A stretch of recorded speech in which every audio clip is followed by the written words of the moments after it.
C'est pas tous les lundis matins que je vais parler devant 500 personnes, donc j'ai mes petites notes ici, mais soyez indulgents avec moi. Donc moi c'est Thaïs, et il y a 2 ans j'ai fondé Maison avec Annabelle Mortiot, qui est juste ici devant. Euh, Nous avons créé Maison, qui est une marque belge d'upcycling. Alors pour introduire, je vais d'abord juste à main levée vous demander s'il y a des personnes dans la salle qui connaissent ce que c'est l'upcycling. Je ne vais pas vous demander la parole si vous n'en voulez pas, mais levez les mains, l'upcycling. Ok, pas beaucoup, pas beaucoup, je suis étonnée, j'avoue. Alors, l'upcycling, c'est la valorisation d'un objet qui n'avait plus son utilité de départ, c'est-à-dire qu'on peut considérer comme un déchet ou comme quelque chose qu'on veut mettre sur le côté ou quelque chose qu'on avait prévu de faire et puis qui ne s'est pas fait. Et donc, ici, nous, en l'occurrence, on va utiliser des déchets textiles pour en refaire des accessoires et des vêtements. Alors, l'histoire de Maison, peut-être un peu comme Franck ici, commence très tôt pour ma part. La première fois que j'ai pris une aiguille vers 7-8 ans et que j'ai volé un caleçon à mon papa pour en faire une jupe. Donc j'ai pris des ciseaux, j'ai commencé à découper dedans, j'ai mis des élastiques et puis c'est devenu ma jupe préférée. Puis j'ai grandi, donc la jupe est devenue beaucoup trop petite pour moi. Et je n'ai plus du tout volé de vêtements à mon père pour refaire des vêtements. J'ai juste continué mes études en secondaire comme vous ici. Et puis ensuite, à 18 ans, vient le grand choix de qu'est-ce que je vais faire ensuite. Et je me retrouve à l'IEX. L'IEX, c'est une école à Bruxelles de communication et de journalisme. Et c'est là que 2 ans plus tard, en bac 2, je rencontre Annabelle. Annabelle qui sort avec mon colocataire à ce moment-là. Donc juste là, une histoire simple étudiante. Et on a une sorte de coup de foudre amical toutes les deux parce qu'on a une profonde sensibilité pour tout ce qui est couleur et matière. À ce moment-là, Anna était la personne à l'IEX qui s'habillait le mieux. Enfin, elle est toujours celle qui s'habille le mieux. Et donc, elle a toujours été vraiment très attirée par tout ce qui était mode, etc. Et notre amitié continue. On décide de partir toutes les deux dans le sud de la France. Donc, on prend des tickets Interrail. Si à un moment vous avez l'occasion de faire ça, d'ailleurs, je vous le conseille. Et on prend un avion et on va dans le sud. On va à Marseille. Là, on passe un très très bon moment aussi. Je vous conseille Marseille, c'est super pour faire des vacances entre copains. Et à Marseille, on se pose un peu la question, ok, qu'est-ce que tu veux faire toi après l'IEX? À ce moment-là, Anna et moi, on a plus ou moins 21 ans. Et voilà, la question de est-ce qu'on va faire un master après? Qu'est-ce que tu veux faire? Quel est le métier que tu veux avoir? Parce que c'est quand même une grosse question. Je pense qu'ici, il y en a beaucoup d'entre vous qui se la posent.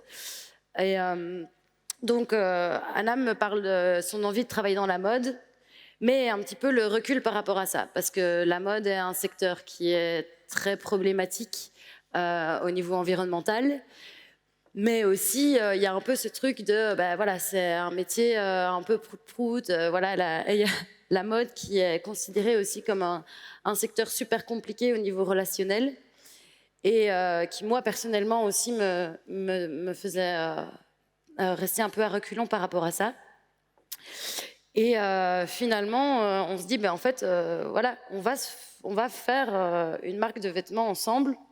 Enfin, un projet en tout cas dans le textile, en reprenant, on est à ce moment-là dans une fripe, et on va reprendre des chapeaux qui étaient tous à 10 cents, qu'on a achetés à l'appel, et on va en faire des sacs. Donc à ce moment-là, le projet n'a pas été beaucoup plus loin parce que les sacs étaient horribles, donc vraiment on n'a pas continué. Mais on rentre à Bruxelles après, et là on continue à en parler, mais seulement en soirée. Donc, je vous avoue, dès qu'on a un petit verre dans le nez, on en parle. Voilà, on va faire un projet ensemble. On doit le faire, ce truc, parce que voilà, ce projet, on sent qu'on a un feeling et qu'on est hyper complémentaires. Donc, du coup, comme Germain disait, c'est important aussi. Ou c'était Franck. qui disait que la complémentarité de cofondateurs est indispensable, et c'est vrai, et on se complétait. Mais voilà, ça nous paraissait fou, en fait, de se lancer dans une marque de vêtements. On est qui pour faire ça? Là, il y a le syndrome de l'imposteur qui s'invite aussi. Dans l'entrepreneuriat, c'est quelque chose d'assez commun. Et ensuite, on rentre à Bruxelles, on rend notre mémoire. Donc à ce moment-là, on termine notre Master 2 et on doit défendre notre mémoire.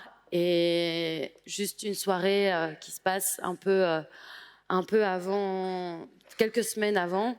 Et là, on se dit, OK, demain, tu prends tous tes crayons de couleur, tu prends tes bics, je vais prendre des grands panneaux blancs et on va écrire toutes nos idées. Et donc là, on le fait.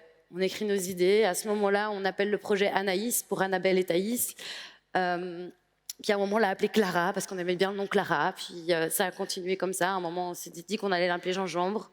En fait, je déteste la gingembre, donc je ne sais même pas pourquoi on a commencé comme ça, mais voilà. Et puis, on a continué à en parler. Et à un moment, on s'est dit, OK, on va essayer. Donc, on rend notre défense de mémoire. Et là, on est plus ou moins le 4 septembre, juste à l'anniversaire d'Annabelle. Et ma sœur, qui, elle, est céramiste, laisse son bureau ouvert pendant un mois parce qu'elle doit partir faire une résidence. Bref. Donc, on a cet espace vide. Moi, j'ai la machine à coudre de ma maman. Et donc, on va à la place du jeu de balle. Je ne sais pas si vous voyez un peu où est la place du jeu de balle, qui est une sorte de brocante, marché aux puces, où on va chercher des serviettes de bain. Et on commence à faire des chapeaux, des sacs, des tops, des robes. Et sans presque rien. J'ai oublié de dire qu'on avait quand même fait 1 an de cours de couture à 2. Et à ce moment-là, donc on se dit qu'il y a quand même quelque chose à faire. Donc pourquoi pas? Et on commence à parler aussi de maison.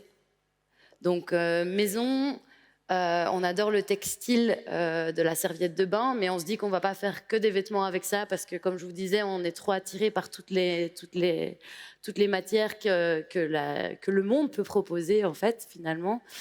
Et donc voilà, pour ne pas participer au problème, en fait, que le secteur de la mode pose aujourd'hui, donc c'est des tonnes et des tonnes, enfin des millions de tonnes de déchets textiles qui sont enfouis, qui sont brûlés. C'est une catastrophe écologique sur plein de points, mais aussi une catastrophe sociale, et nous on ne veut pas y participer. Donc on se dit qu'on va reprendre en fait tous ces déchets textiles et en faire un projet. On commence évidemment avec la serviette de bain et on se dit mais en fait on peut en faire plein de choses. Donc pourquoi pas ouvrir une maison dans l'idée de ce que la maison propose, donc quelque chose qui nous rend confortables et qui aussi est un clin d'œil aux grandes maisons de couture. Et donc on s'est dit qu'on allait proposer des collections qui représentent à chaque fois une pièce de la maison avec un textile qui est relié. La première collection qu'on a ouverte, c'est la collection salle de bain. Donc on a fait des chapeaux, on a fait des tops, on a fait des robes, on a travaillé un moment sur des shorts qu'on n'a pas sortis, en serviettes de bain. Où est-ce qu'on peut trouver des serviettes de bain? Dans les hôtels. Les hôtels, ils ont des millions et des millions de serviettes de bain qu'ils proposent tous les jours à leurs clients. Dès qu'il y a un défaut, c'est-à-dire un trou, une tache qui ne part pas, poubelle. On a trouvé notre fournisseur en envoyant des mails, en faisant des recherches sur LinkedIn énormément. Et on travaille avec Blycolin, qui est une entreprise du Benelux qui fait plus ou moins 750 tonnes de déchets par an. Je ne sais pas si vous vous rendez compte un petit peu ce que ça signifie juste pour des draps et des linges de lit. Et donc, ça signait un peu notre première collection. Ensuite, on a ouvert la chambre à coucher, où on a fait des vêtements et accessoires à partir de draps de lit en lin. Donc, c'est-à-dire qu'on a fait des chemises, on a fait aussi des bobs, on a fait des pantalons, on a fait des robes, des jupes. Tout ça aussi dans l'idée de proposer des vêtements unisexes, de proposer des vêtements qui peuvent être réversibles pour proposer plusieurs couleurs. Par exemple, on a des couleurs, la jupe qui a 2 couleurs pour pouvoir proposer à nos clients et nos clientes de pouvoir mettre une couleur pour l'été, une couleur pour l'hiver, dans l'idée de réduire sa garde-robe tout en ayant un impact plus positif. Ensuite, on a ouvert le hall d'entrée, on a ouvert le grenier, on a ouvert le dressing et on ouvre une nouvelle collection très prochainement. Je ne vais pas m'étaler là-dessus pour le moment, je vous laisse aller voir sur Instagram, comme ça les curieux pourront aller voir et nous suivre évidemment, je fais un clin d'œil là-dessus. Mais la deuxième chose très importante pour nous, c'était la production. La production, le côté social en fait du secteur de la mode est le plus important également. Je ne sais pas si vous connaissez un petit peu ce qui se passe avec les Ouïghours ou alors avec toutes les personnes qui sont traitées comme des esclaves en fait, par exemple au Bangladesh ou ce genre de pays, surtout en Asie du Sud-Est. Et ici, le plus important, c'était d'avoir des personnes proches de nous. C'est-à-dire que la production est 100% belge. Donc, trouver cette production, aujourd'hui, on a donc une couturière et 2 ateliers de production, un à Malines et un à Bruxelles. Et ça nous permet aussi d'avoir une relation super proche avec les personnes avec lesquelles on travaille. Ils sont bien payés, ils sont respectés. On propose aussi à nos clients quelque chose de beaucoup plus lent, c'est-à-dire qu'il est possible qu'un client vienne nous acheter un pantalon et qu'il soit prêt que 4 semaines plus tard, mais c'est OK. Et c'est comme ça qu'on fait ralentir en fait le système aujourd'hui. On parle de slow fashion, ça, pour ceux qui ne sont pas proches de l'upcycling peuvent quand même comprendre ce concept-là. On parle beaucoup de fast fashion avec Shein, enfin ultra fast fashion pour la part de Shein, mais avec Zara, etc. Ce sont des secteurs super problématiques au niveau de la surproduction et de la valeur qu'on donne aux personnes qui ont travaillé derrière. Et donc nous, aujourd'hui, on a décidé de proposer des vêtements qui peuvent plaire aux gens qui ont envie de s'habiller, des vêtements qui sont qualitatifs, donc qui vont durer pendant des années, que vous pourrez donner à vos enfants plus tard parce que c'est des choses qui durent, et aussi et surtout des vêtements qui ont respecté toutes les personnes dans la chaîne de production. Et donc voilà, je vais terminer. Moi, je suis du genre à m'étaler beaucoup. J'ai dit aucun de mes points qui étaient là, mais bon, ça c'est pas grave. Je voulais terminer en disant que pour entreprendre, ici avec Anna, on s'est lancé les yeux fermés complètement. On a commencé notre collection sans fonds avec un crowdfunding. Donc on avait juste les serviettes de bain de notre fournisseur qui nous donnait ça gratuitement. Et donc les gens achetaient les vêtements et puis après nous on les faisait produire, ce qui ne nous demandait aucun investissement. Et la première chose ici pour entreprendre, c'est de bien s'entourer. Alors il y a 2 choses, il y a bien s'entourer de ses proches. Donc ici ça rejoint un petit peu ce que Germain disait au niveau des 5 personnes qui sont autour de soi. C'est aussi les parents, ça c'est pas facile à convaincre, l'entrepreneuriat est quelque chose qui fait peur. Et donc c'est vrai que les études peuvent parfois un petit peu appuyer une certaine stabilité à ce niveau-là. Mais c'est aussi s'entourer de personnes qui sont faites pour. C'est-à-dire qu'il y a j'allais dire des milliers, mais quand même pas, de professionnels ici à Bruxelles qui sont là pour aider les entrepreneurs étudiants, mais aussi pour aider un entrepreneur de 70 ans. Déjà, il n'y a pas d'âge pour entreprendre.